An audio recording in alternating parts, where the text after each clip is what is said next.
ইসলামে এই যে অসুস্থতার মাধ্যমে আমাদের গুনাহ মাফ করে দেয়া হয়, আমরা সবাই যে এটা জানি, এই তথ্যটি কি সঠিক? জি, আলহামদুলিল্লাহি রাব্বিল আলামিন ওয়াসসালাতু ওয়াসসালামু আলা রাসূলিহিল আমিন ওয়া আলা আলিহিত তাইয়্যিবিন আত-তাহিরিন সুম্মা আম্মা বা'দ। অত্যন্ত গুরুত্বপূর্ণ একটি বিষয়। আমরা অনেক সময় এই প্রশ্নটা শুনে থাকি যে অসুস্থতার মধ্য দিয়ে আল্লাহ তাআলা নাকি গুনাহ মাফ করে থাকেন। বিষয়টা সত্য কিনা? এটি অত্যন্ত বাস্তব একটি বিষয় যে অসুস্থতা এটিও এমন একটি অবস্থা, যে অবস্থার মধ্য দিয়ে আল্লাহ রাব্বুল আলামিন বান্দাকে পরীক্ষা নিয়ে থাকেন এবং বান্দার গুনাহ খাতা আল্লাহ তাআলা মাফ করে দিয়ে থাকেন।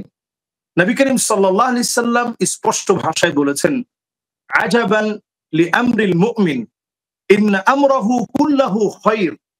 মুমিনদের বিষয়টা বড়ই আশ্চর্যজনক। মুমিনরা যখন বিপদে পড়ে যায় তখন আল্লাহ রাব্বুল আলামিনের উপর ধৈর্য ধারণ করে। এটি মুমিনদের জন্য আশ্চর্যজনক বিষয়। আবার যখন মুমিনরা ভালো থাকে তখন আল্লাহ রাব্বুল আলামিনের শুকরিয়া আদায় করে। ফলশ্রুতিতে দেখা যায় খুব অল্প সময়ের ভিতরে আল্লাহ রাব্বুল আলামিন মুমিনদেরকে অসুস্থতার হালতকে কাটিয়ে সুস্থতার নিয়ামত আল্লাহ তাআলা দান করেন।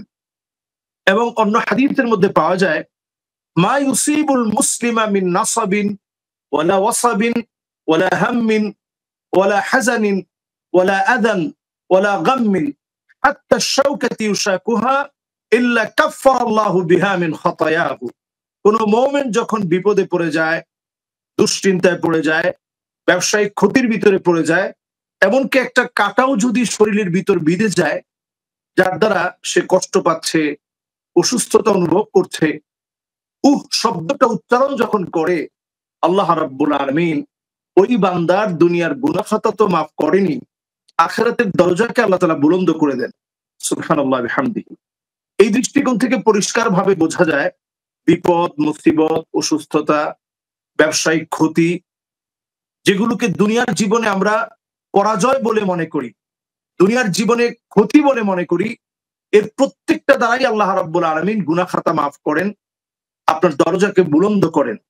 এমনকি আমরা যখন একটা চাবি যে জায়গায় রেখেছি জায়গাটা ভুলে গেলাম, আমি খানিকটা চিন্তিত হয়ে পড়লাম যে কোথায় রাখলাম, চাবিটা খুঁজে পাচ্ছি না, একটা জরুরি কাগজপত্র আমরা হারিয়ে ফেললাম, খোঁজা শুরু করলাম যে এই কাগজটা কোথায় রেখেছি। এই যে আমি একটু পেরেশান হলাম, এর দ্বারা আল্লাহ তাআলা আমাদের গুনাহ মাফ করে দেন, দরজাকে বুলন্দ করে দেন। জি জি, মাশাআল্লাহ, খুবই চমৎকার একটি বিষয় আপনি আমাদের সামনে উপস্থাপন করেছেন। আমরা এবার আপনার কাছে জানতে চাইব যে অসুস্থ রোগীকে দেখতে যাওয়ার ব্যাপারে কোনো ফজিলত সম্পর্কে নবী সাল্লাল্লাহু আলাইহি ওয়াসাল্লাম আমাদেরকে কি কিছু জানিয়েছেন? জাযাকুমুল্লাহু খায়রান। আমরা অসুস্থ কোনো রোগীকে যদি আমরা দেখতে যাই, নবীজি সাল্লাল্লাহু আলাইহি ওয়াসাল্লাম এটাকে অত্যন্ত সওয়াবের কাজ বলেছেন। ৭০,০০০ ফেরেশতা দোয়া করতে থাকে। আপনি সকাল বেলায় কাউকে দেখতে গেলেন, সন্ধ্যা পর্যন্ত ৭০,০০০ ফেরেশতা আপনার জন্য দোয়া করবে। আবার যদি সন্ধ্যা বেলায় আপনি কাউকে দেখতে যান, তাহলে ৭০,০০০ ফেরেশতা আপনার জন্য দোয়া করবে সন্ধ্যা বেলাতে। সকাল সন্ধ্যায় যে কোনো মুহূর্তে, যে কোনো সময়ে আমরা যদি অসুস্থ কাউকে দেখতে যাই, ফেরেশতারা দোয়া করতে থাকে।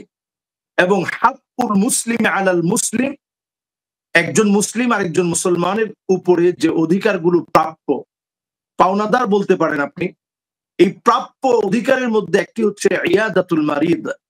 কেউ যখন অসুস্থ হয়ে যায়, তার সেবা করার জন্য, তাকে দেখার জন্য, তার অসুস্থ অবস্থায় তাকে সান্ত্বনা দেওয়ার জন্য পাশে গিয়ে আপনি দাঁড়াবেন, অত্যন্ত সওয়াবের কাজ এটি।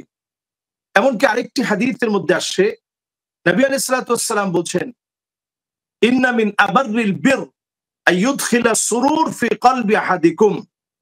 আপনি যদি অসুস্থ কাউকে দেখতে গিয়ে কারো মুখে যদি একটু সান্ত্বনা দিয়ে হাসি ফুটিয়ে তুলতে পারেন, এটা এত বড় সওয়াবের কাজ হবে, ওই দিনের সবচেয়ে সওয়াবের কাজ বলে আল্লাহর কাছে গণ্য হবে যদি আপনি অসুস্থ কোনো ব্যক্তিকে আপনি সান্ত্বনা দিয়ে তার মুখে একটু হাসি ফোটাতে পারেন, তাকে দেখতে যেতে পারেন। এটা অত্যন্ত সওয়াবের কাজ। এই কাজটি এখন আমরা অনেকেই এতটা সামাজিক যোগাযোগ মাধ্যমে আমরা অ্যাক্টিভ হয়েছি, সরব হয়েছি, আমরা সরব হওয়ার পাশাপাশি আমরা এই সওয়াবের কাজগুলো ভুলে যাচ্ছি, যেগুলো ইসলামের অত্যন্ত বেসিক বিষয়, গুরুত্বপূর্ণ বিষয়। জি।